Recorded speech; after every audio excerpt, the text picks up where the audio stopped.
What's up, guys? Welcome to Daily Dose of Reddit. This is your host, Zach, and today's subreddit is r/choosingbeggars. This story's called My Japanese Bosses Are Real Choosing Beggars. Choosing Beggar 1.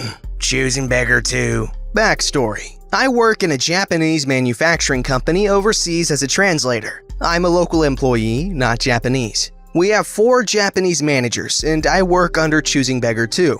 Being a translator, I pick up on a lot of things while working here. One day, Choosing Beggar 1 and Choosing Beggar 2 verbally promised me to raise my rank as a training manager so I can teach the other workers what I have learned from the Japanese. And so I trained for over a year to learn all the things that I need to do later. Within that 1 year, they kept promising me that they will give me the official promotion letter soon. The promise comes every now and then and never came. Fast forward to 1 year later, a new translator rolled in.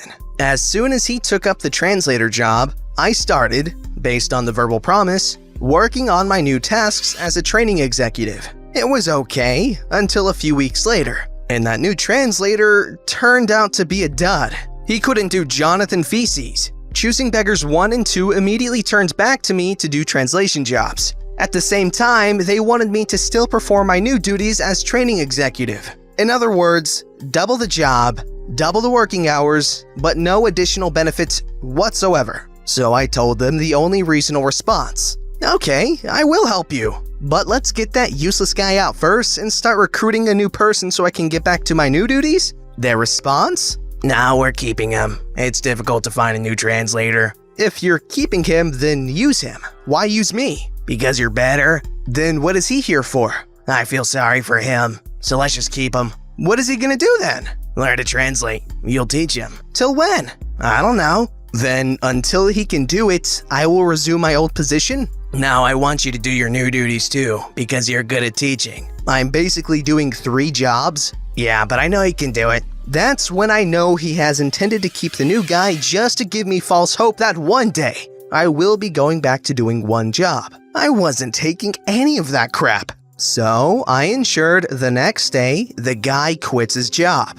Let's not delve on how I did it. As soon as he quits, I automatically resumed my old position as translator. Why aren't you teaching? I'm a translator. But you promised to teach. And you promised to promote me. Fine, I'll get HR to do it. Till then, can you just do it for me? You're really good at it. I've been teaching these workers for free for 1 whole year while I trained and worked as a translator at the same time while you made all those empty promises. So no. Later, HR gave me a new job description instead of a promotion letter. I replied by saying I refused the job description due to no new benefits despite the 500% increase in workload. Choosing Beggar 1, who is also the managing director in my company, called me into his office. Can't you just, absorb the extra workload? I know you can do it. You're good at your work. I will if you increase my benefits accordingly. I'm willing to discuss. But this is not a promotion.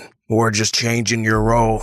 No, you're giving me more work. Previously, I was paid X to work as a translator. Now you're telling me to do 5 jobs with the same pay. I will not accept that unless you can promise me that I will never have to stay back even if I cannot finish whatever task you have given me for the day. I only work 9 hours a day. But you're an executive. It's common to work overtime. I have every right to refuse, especially since my job is still just a translator. You see how everyone else works overtime. Why are you the only one complaining? Maybe because they couldn't finish something that I can finish in 2 hours? Have you ever thought about efficiency? That's why I said you can do it. You're efficient. That's why I think you can do more. Like I said, I will do more if there is compensation for my extra work. I cannot give you compensation now. We don't have that much money. Then let's write a contract where you will pay me such and such when we do. I don't want to promise that in black and white, but I promise Choosing Beggar 2 will give you a great annual performance review if you accept this new job.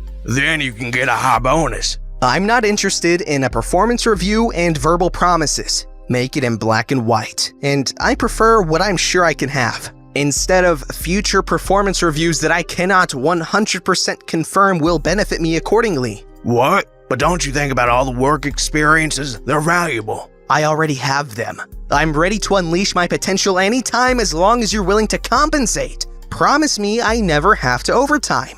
We will try to make your work as easy as possible. Then let's try this. I have 9 working hours a day, and you give me 5 jobs to do at the same pay rates as before. So let's divide how many hours to do which job. I'm pretty flexible. However, at this current rate, since I'm still doing the translation job, I see the translation itself is gonna take 9 hours. I'm not sure when I'm gonna be able to do the other jobs. We're gonna limit the translation jobs we give you.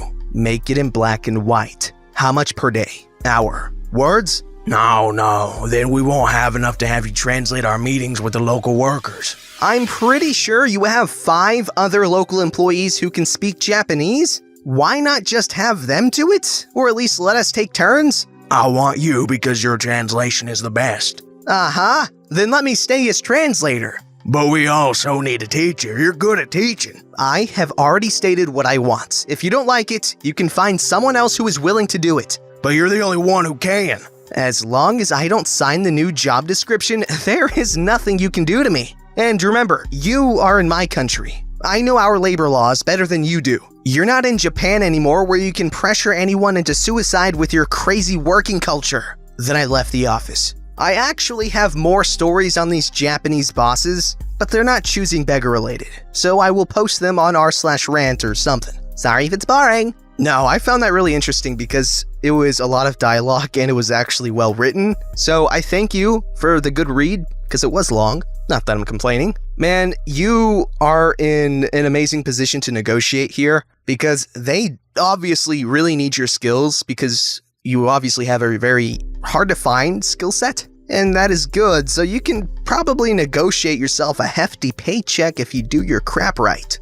This story's called, Want to Make Up Your Own Price? Have fun explaining to your client why these video clips have to be removed from a completed video that's already been in use for 2 years. So, a large advertising agency in town emails me saying they are renewing a song license for a video they made for their client, and the agency asks me if they need to renew these time-lapse shots since I didn't specify the length of the license in the invoice. I ignore the email for a few days because my contract over at the agency is a pain to deal with. He emails me again and says, Hey, just making sure we are good and don't need to pay any extra to keep these time-lapse shots on the video. I respond and tell him, no, per your email 2 years ago on MMDDYYYYY, you said this was for a 2-year license. So if you want to renew all 20 of these shots, it'll be $2,000 just like before. This is a heavily reduced price since it was originally supposed to be an internal video. He responds with, No, we made a shorter version of the video and only used 10 shots, so it should be $1,000, right? I say, yes, if you only use 10 shots, it would be $1,000. Just send over a screenshot of what shots you used or a copy of the video and I'll list out the names of the shots on the invoice and give you a license for another 2 years. So, some backstory. 2 years ago, this guy tried to get 79 time-lapse shots I spent a year and a half creating. For free. No, this is a large ad agency in town I live in. He should know a rough cost for these shots. He initially tried to justify getting these shots for free because I would be increasing my taxes since the city would be ultimately paying for them. He wanted them re-rendered without a watermark and offered to pay me $200 for about 40 hours worth of work and render time. Obviously, I turned that offer down, and later we agreed upon a heavily discounted price for the 20 shots he actually wanted. At this point, I no longer trust anything this client says. Fast forward one last time to today. Hey, hope you had a good holiday. Just wanted to wrap this renewal up. I think these terms are much more agreeable. Yeah, they are much more agreeable for you, not me. I'm just trying to get you paid.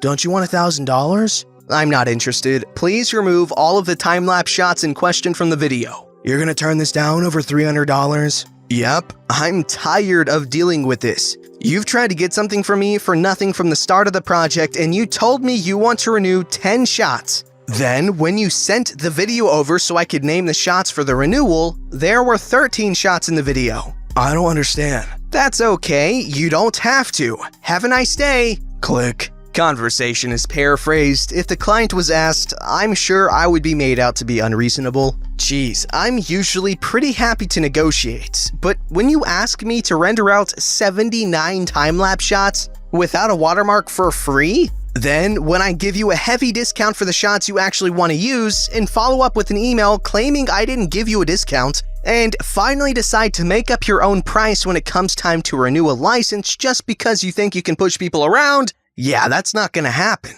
I didn't turn down the renewal over $300, the client did. It'll be nice to never hear from them again.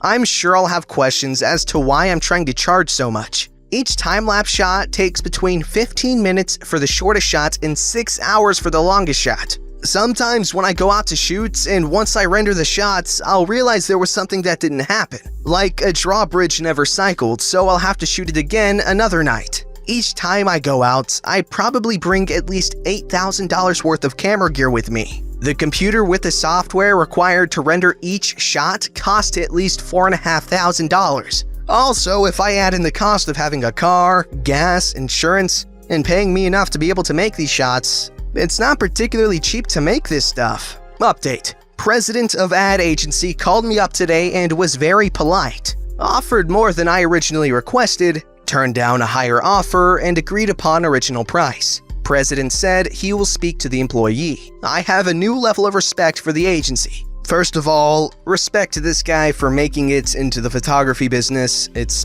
pretty hard to get into as far as I know. And honestly, he handled that very well, considering all that goes into that. But honestly, okay, I'm probably missing something, but why would you not have a render with the watermark and a render without the watermark? You know, so you could charge people a little bit extra for the render without the watermark. I don't know, that just seems like an oversight to me. This story's called My Brother, a Champion or a Choosing Beggar. This is my first time here, so I apologize in advance if I break any rules. First, a little backstory. My brother, 24, is a martial arts champion/instructor. He has won multiple championships on state and national level, and he's currently working in 3 different gyms. Sometimes we train together. I'm 21, struggling a lot to find a job and waiting for a chance to get in college. You can say I'm not on my prime time. I'm not a winner like my brother is, but I do martial arts, so I consider myself an amateur. I'm always up to help him in the gym he works for with exhibitions and tournaments in exchange for nothing but watching the matches on first row. Brother has been angry at me for more than a month for an unknown reason and barely speaks to me. Now, here's the story. This just happened today. My brother, a couple of weeks ago, when he is already mad at me, asked me for some personal documents, birth certificates, ID, etc.,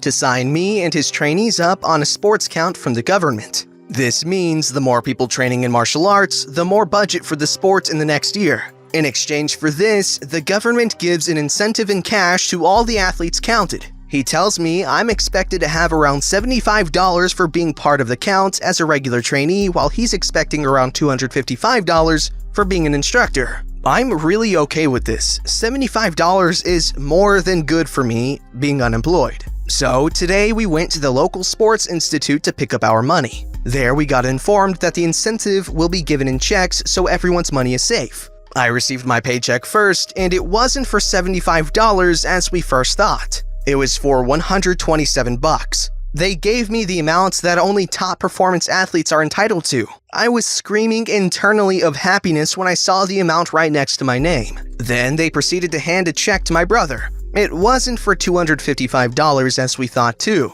This time it was less, but it was still really good cash for practicing a sport you love. $178. Not bad in my opinion, but my brother didn't like any of that. He was really furious about the big cuts on his money. When we got back home, we have a conversation that went exactly like this. When you turn that check into cash today or tomorrow, keep 50 for yourself and give me the rest. Wait, what? Why? Because things are like this. But that's less than you told me I was getting in the beginning. They also gave me less than I was told in the beginning. Then he storms out of the room, furious, and I stayed there, confused. 20 minutes later, I got a call from Dad asking how I was. I told him everything just like it happened, and he responds with, "Give him the money. I'll refund the amount to you, but I'm gonna have a really serious talk with your brother. I think he wants the money for a sleeve tattoo, and his anger has to stop now." I was crying out of pure rage, trying to explain to my dad how this was not fair in any form, and he agreed, but he told me it was the right thing to do in order to avoid a bigger fight between us just for money. In my dad's words, he doesn't want us to be antagonizing each other because we are brothers. We are meant to be together, and he doesn't want us to have bad blood. I agreed reluctantly to follow his plan, so now I'm waiting for my dad to talk to my brother to calm his fury and give him the damn money. If you guys are interested in how this is going to end, let me know. I'll keep you updated. Thanks for reading this and excuse me for the length.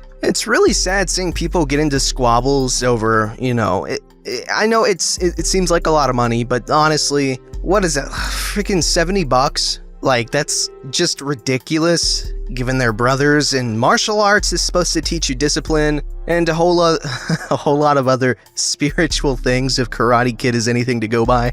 This story's called, If You're Gonna Make Me Free Food, At Least Use the Sauce I Like. My neighbors rented out their basement apartment to a man in his mid-30s. He had 2 small kids and was recently divorced. Nice guy, but a bit weird.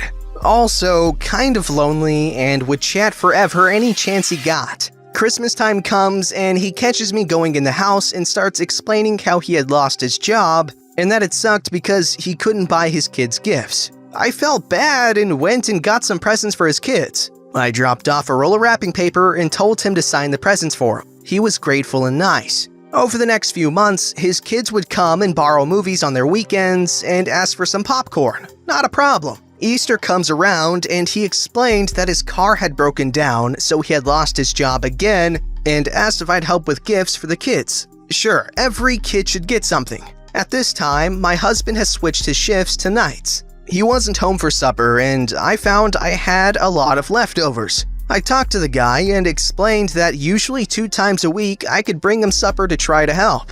Goes good for the first 2 weeks. Then he starts making comments like, "Hey, why can't you do the supper thing more? What are we having tonight?" I would explain that we were going out or eating some leftovers my husband liked. One day, I brought the food with tinfoil on it instead of saran wrap. He told me to show him the food first in case he didn't want to accept it. Huh? Looks and takes it. He started to get pushier and pushier.